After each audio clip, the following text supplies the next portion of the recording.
अच्छा जी students, now we are starting 2013 private. Question number 8, job order costing का हम 2013 प्राइवेट कर रहे हैं। पहली में job order costing of manufacturing company job cost records yielded the following information. The company has a perpetual inventory system. perpetual method use किया है company ने। और अभी ईयर है 2013 प्राइवेट, मैं हूँ सर यासिर, हम पढ़ रहे हैं जॉब ऑर्डर कॉस्टिंग, ठीक है। अच्छा जी, बेसिकली ये क्वेश्चन यहाँ पे इस तरह चल रहा है। हमारी पहली रिक्वायर्ड क्या है, वर्क इन प्रोसेस इन्वेंटरी जून 30 और जुलाई 31 से करना, यानी ऐसा काम जो जून 30 में वर्क इन प्रोसेस में हो वो बताइए, और दूसरा बताइए जो जुलाई 31 में वर्क इन प्रोसेस में हो। ये दोनों चीजों के वर्क इन प्रोसेस आपने पता करना। जैसे कि जॉब नंबर 1 है, मई में स्टार्ट हुई, जून में तैयार हो गई और जून में ही बिक भी गई। तो भाई एक चीज मई में शुरू हो रही है, जून में तैयार हो रही है और जून में बिक भी रही है, तो भाई ये वर्क इन प्रोसेस जून में तो नहीं आ सकती, तो जून में तैयार भी होगी और बिक भी गई। सही। दूसरी बात है, जॉब नंबर 2, ये आपकी जून में स्टार्ट हुई बनना और जून में तैयार भी हो गई। जब तैयार हो गई जून के अंदर ही, तो जून की वर्क इन प्रोसेस में नहीं आएगी। जॉब नंबर 3, जून में स्टार्ट हुई और जून में ही तैयार भी हो गई, तो ये भी जॉब वर्क इन प्रोसेस में एट एंड में नहीं आएगी। जॉब 4 पे आते हैं, ये शुरू हुई जून में लेकिन तैयार कब हो रही है, जुलाई में। तो इसका मतलब है जून में एक चीज पे काम चल रहा था जॉब नंबर 4 पे, और वो जून के अंदर कंप्लीट नहीं हुई, यानी वो वर्क इन प्रोसेस में। और जून में उसे पैसे कितने खर्च हुए, 200 रुपए खर्च हुए। तो यहाँ पे हमने लिख दिया computation of work in process at and June में जॉब 4 वर्क इन प्रोसेस में थी, तो इस वक्त तक 200 रुपए लग चुके थे। जॉब 5 पे आते हैं, जॉब 5 जून में स्टार्ट हुई, ये भी जुलाई में तैयार हो रही है, मतलब ये भी वर्क इन प्रोसेस जून की एंडिंग के अंदर एग्जिस्ट करती है। कितनी, 400 रुपए से। तो यहाँ हमने लिख दिया 400। जॉब नंबर 5, 4 का अमाउंट आया 200 रुपए, क्योंकि जून के अंदर ये कॉस्ट लग रही होती है, ये बताया, और ये चीज जुलाई में भी लगी है। तो जॉब नंबर 4 और 5 की 200 और 400 रुपए, ये आपकी जॉब नंबर 4 और 5 पे लगे हैं जून के अंदर, और अब तक ये दोनों जॉब प्रोसेस के अंदर है, यानी कि अब तक तैयार नहीं हुई जून के अंदर। इस पे अब तक अमाउंट लगा था 600 रुपए का। कितने का अमाउंट लगा था, 600 का। तो जॉब नंबर 4 और 5 की work in process at end I June की 600, यानी ये दोनों वर्क इन प्रोसेस। अगर मैं बोलूं work in process at and June कितना है, तो वो है 600। फिर हम आते हैं किसकी तरफ, जुलाई की तरफ। यानी एक चीज जुलाई में बनना शुरू हुई हो लेकिन जुलाई में तैयार ना हुई हो, ऊपर से लेके अब तक, यानी 5 जॉब तक जून में स्टार्ट हुई है और जुलाई में तैयार हुई है। जॉब 6 पे आते हैं, जुलाई में शुरू हुई, जुलाई में तैयार हो गई, इसका मतलब जुलाई की वर्क इन प्रोसेस एंडिंग में ये नहीं आ सकती ना। जॉब 7 पे आते हैं, जुलाई में शुरू हुई लेकिन कब तैयार हो रही है, अगस्त में, इसका मतलब ये जुलाई की work in process at and के अंदर इसके शामिल है, क्योंकि तैयार अब तक हुई नहीं है, जुलाई में, अगस्त में तैयार हुई। जॉब 8 जुलाई 30 को शुरू हुई और अगस्त में तैयार हो रही है। तो ये दोनों जॉब ऐसी हैं जिसकी कॉस्ट जुलाई में तो लग रही है लेकिन तैयार नहीं हुई, तैयार कब होगी, अगस्त में। तो जॉब 7 और 8 300 रुपये और 2900 रुपये यहाँ लिख दिया। ऐड करा, कितना आया, 3200 work in process at and June और जुलाई का। यहाँ तक कोई मसला, पहली बात क्लियर है सबको। अब हम बढ़ते हैं आगे। ओके भाई, अब सेकंड रिक्वायर्ड है finish goods inventory at June 30 and July 31। अब ये देखना है कौन सा माल जून में तैयार पड़ा हुआ है और जून में बिका नहीं। कब बिका, जुलाई में बिका।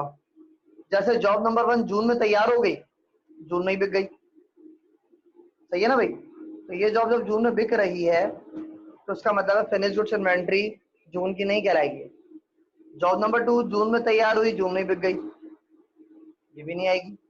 जॉब नंबर 3 जून में तैयार हुई लेकिन जुलाई में बिक रही है। ये वाहिद जॉब है जो फिनिश गुड्स एट एंड कहलाएगा, क्या कहलाएगा? Finish goods at and. कब की? जून की। अमाउंट कितना है? 2400। Job number 3, job number 3 2400 amount आया।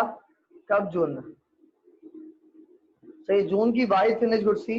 ये जॉब 4 तैयार ही जुलाई में हो रही है। जून में सिर्फ 3 जॉब तैयार हुई थी, जिनमें से एक वाहिद है जो जून में नहीं बिकी। यानी कब बिकी है वो? जुलाई में। तो जून की आखिरी तारीख तक ये आपकी फिनिश गुड्स एट एंड थी। सही है। अब बढ़ते हैं थोड़ा सा आगे। ये तो बात हुई जून की। अब बात करते हैं जुलाई। कैसी जॉब जो जुलाई में तैयार हुई हो लेकिन जुलाई में बिकी ना हो, अगस्त में बिकी हो? कौन सी है भाई? देखो, तो जॉब 4 जुलाई में तैयार हुई लेकिन जुलाई में बिक गई। जॉब 5 जुलाई में तैयार हो रही है लेकिन कब बिक रही है? अगस्त में। इसका मतलब है जो जॉब 5 है ये जुलाई की फिनिश गुड्स इन्वेंटरी एंडिंग कहलाएगी, क्योंकि अब तक बिकी नहीं है। कब बिकेगी? अगस्त में। अमाउंट कितना आएगा? 400 और 1600, यानी कितना बना? 2000। ये आ गई फिनिश गुड्स एट एंड। जुलाई में तैयार पड़ी थी, बिकी कब है? अगस्त में बिकी। अगर हम जुलाई में क्लोजिंग करेंगे तो पता चलेगा ये आपकी फिनिश गुड्स इन्वेंटरी एंडिंग है जुलाई की। ठीक है, सही, यहां तक क्लियर? अच्छा जी, अब कंटिन्यू करते हैं थर्ड पार्ट पे इसके। Cost of goods sold for June and July. बताओ भाई, जून जुलाई में कौन कौन जॉब बिक गई है? तो जून में तो आपकी ये दो बिकी है, 700 और 1700। तो दोनों को टोटल कर लेंगे, जो बिक गई 2400 बना। जुलाई में कौन कौन सी बिकी? जॉब 3, 4 और 6 बिक गई। 3 कॉस्ट कितनी है? 2400। 4 की कितनी है? 200 और 500 700। 6 की कितनी है? 800। तीनों को प्लस करा कितना हो जाएगा? 3900। ये हो गए हमारी requirement number 1। We can make summary journal entry to record the transfer of completed units from work in process to finish goods for June and July. सही है। यानी आपने कौन सी बनानी है? फिनिश गुड्स की एंट्री बनानी है। तो जून में जो माल तैयार हुआ है उसकी एंट्री बनाएंगे। तो भाई कॉस्ट ऑफ गुड्स सोल्ड तक हुए, एंट्री बनानी है finish goods complete and transfer की, यानी जो गुड्स तैयार हुए। तो भाई जॉब 1, 2 एंड 3 ये तीनों जॉब जून में तैयार हुई हैं। तीनों का अमाउंट 700, 1700, 2400 प्लस करा कितना आया? 4800। एंट्री बनी finish goods debit work in process credit. ये बन गई जून की एंट्री, यानी गुड्स तैयार होने की। फिर बनाते हैं जुलाई की। जुलाई में कौन सी जॉब तैयार हुई है? 4, 5, 6 तीन जॉब जुलाई में तैयार हुई। तो तीनों का अमाउंट प्लस करेंगे। 4 कितना आया? 200 और 500 700। और 5 है कितना है? 400 1600 2000। और जॉब 6 का आया 800। प्लस करा 3500 बना। एंट्री बनी finish goods debit work in process credit. Last कह रहा है record the sale of job number 4 for 850। तो simple account receivable debit sales credit 850 से। अब इसकी कॉस्ट की भी एंट्री पास करेंगे। जॉब 4 की कॉस्ट क्या होगी आपकी? 502 700 है। तो cost of goods sold debit finish goods credit. ये बन गई 700 से ये वाली एंट्री आपकी। ठीक है बच्चों, क्लियर? अब हम कर रहे हैं 2013 regular question number 6। Mehran Manufacturing Company uses job order system. The following data are for April 2012. Raw material purchase for cash 20,000 है। एंट्री बनाई मटेरियल डेबिट कैश क्रेडिट 20,000 से। फिर हम raw material purchase on account, उधार पे material खरीदा, इसकी क्या एंट्री होगी? Material debit account payable credit. पहली रिक्वायर्ड हमारी वैसे जनरल एंट्रीज ही है, तो लाइन बाय लाइन एंट्रीज बनाते चले जा रहे हैं। उसके बाद है raw material liquidation and direct labour hours, यानी मटेरियल यूज बोल रहा है। तो जॉब नंबर है 2A 3B 5D 7F 8G। ये सारी जॉब्स हैं, इन सब पे मटेरियल लगा है। तो सबसे को प्लस करके आ जाएगा वर्क इन प्रोसेस डेबिट और मटेरियल क्रेडिट। अमाउंट बना 18,000। लेबर पे आते हैं। ये सारे लेबर के घंटे हैं और लेबर ने हर घंटे पे 5 रुपए के हिसाब से 5 है 7 है, नहीं तो एफओएच 5। 7 रुपए के हिसाब से लेबर है कि जितने घंटे लेबर ने काम किया है उसको आप 7 से मल्टीप्लाई कर दें तो लेबर की कॉस्ट है। ये सारे घंटे आप प्लस कर दें, 250, 380, 400, 120, 210, तो टोटल घंटे बने 1360। नीचे मैंने सारे घंटे लिख के प्लस करके शो कर दिए कि देखिए आपके पास ये लेबर आवर्स बन रहे। ठीक है, कितने बने? 1360 आपके लेबर आवर है, रेट है उसका 7, मल्टीप्लाई किया, अमाउंट आया 9520। इसकी एंट्री बनेगी work in process labour debit accrued payroll credit, यानी C1 C2 के हिसाब से बन गई। डी पे आते हैं, कह रहा है फैक्ट्री ओवरहेड अप्लाइड एट ₹5 पर लेबर आवर, यानी एफएच लेबर आवर पे कितना है 5, तो लेबर आवर तो वही है 1360, उस पर एफएच अप्लाइड यूज करेंगे। एंट्री बनेगी work in process FH debit factory overhead applied credit, 1360 multiply by 5 यानी 6800। सही है। डी के बाद आते हैं ई की तरफ। ई की एंट्री क्या है? Depreciation of office premises 2000 and for factory machinery 4000। भाई दोनों की एंट्री क्या होगी आपके पास? ये हो गया आपके पास दोनों की एंट्री। जो भी फैक्ट्री का खर्चा होता है उसके लिए हम क्या करते हैं? फैक्ट्री रेट कंट्रोल को डेबिट करते हैं। हमने डेबिट किया, factory rate control debit, allowance for depreciation machinery 4000 से क्रेडिट हो जाएगी।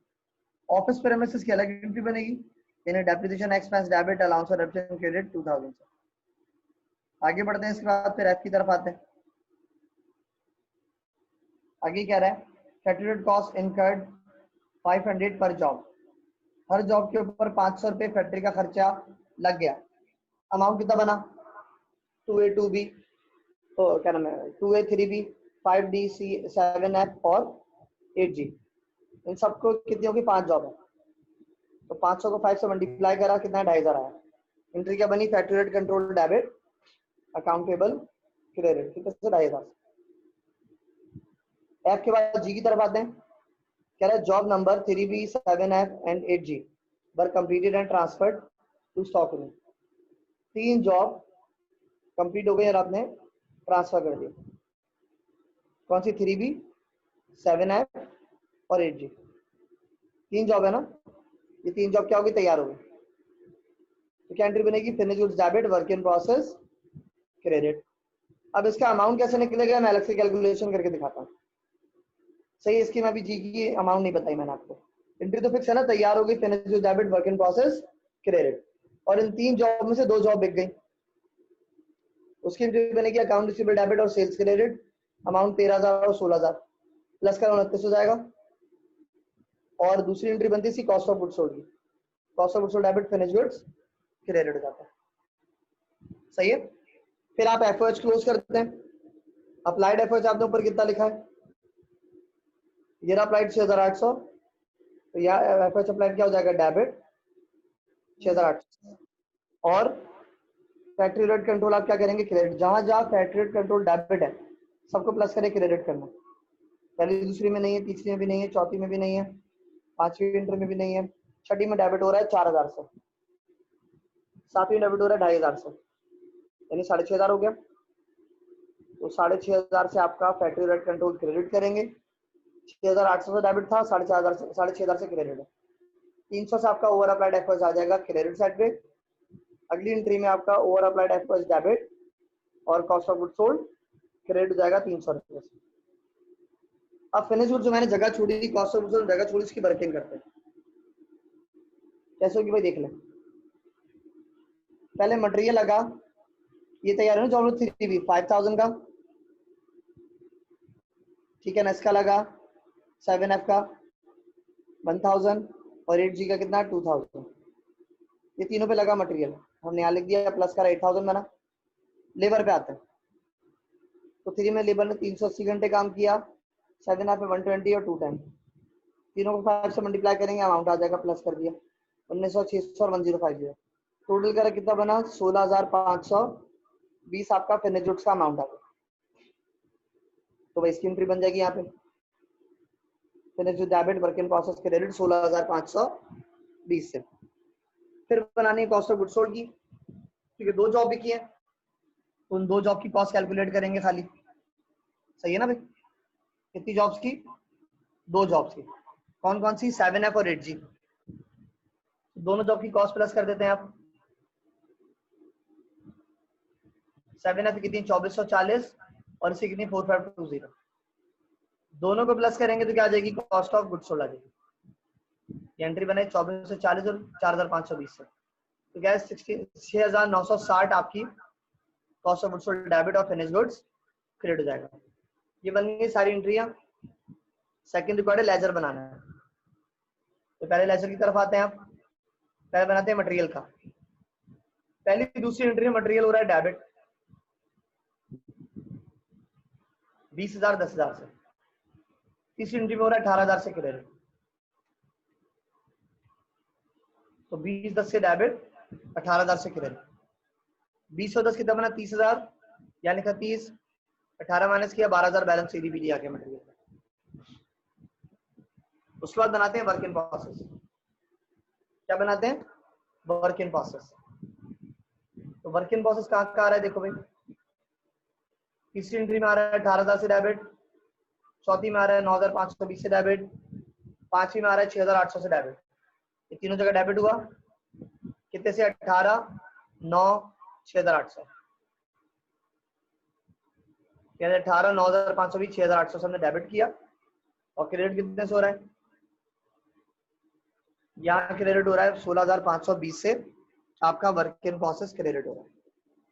कितने से हो रहा है? 16,520। ये आपने क्रेडिट किया। डेबिट साइड टोटल लिखा 35,320, यहाँ लिखा 16,520 माइनस किया, बैलेंस शीट है 17,800 और यहाँ आएगा बैलेंस बीडी 17,800। फिर आएंगे हम फिनिश गुड्स की तरफ। फिनिश गुड्स एंट्री देखते हैं। यहाँ फिनिश गुड्स 16,520 से डेबिट है और यहाँ 6960 से क्रेडिट है। तो यहाँ लिखा मैंने 16,520 और यहाँ लिखा 6960। 16,520 दोनों साइड पे लिखा, 6,900 माइनस किया, 9560 आपका बैलेंस शीट में दिया गया। ठीक है बच्चों। और तीसरा है फैक्ट्री रेट का लेजर। अप्लाइड जो आपने क्रेडिट किया और जहां जहां फर्स्ट कंट्रोल डेबिट हो रहा है डेबिट किया, और लास्ट एंट्री में जब ओवर अप्लाइड है ये भी डेबिट होगा। देख सकते हैं अप्लाइड कितना था? 6,800 था। ये रहा आपका अप्लाइड एफओएच 6,800। यहाँ डेबिट हुआ 4 से, यहाँ डेबिट हुआ 2,500 से, और लास्ट एंट्री में डेबिट हुआ आपका 300 से। यहाँ लिख दिया, प्लस करा 6,800 बना। ठीक है बच्चों, सर को इजाजत दीजिए। अल्लाह हाफिज।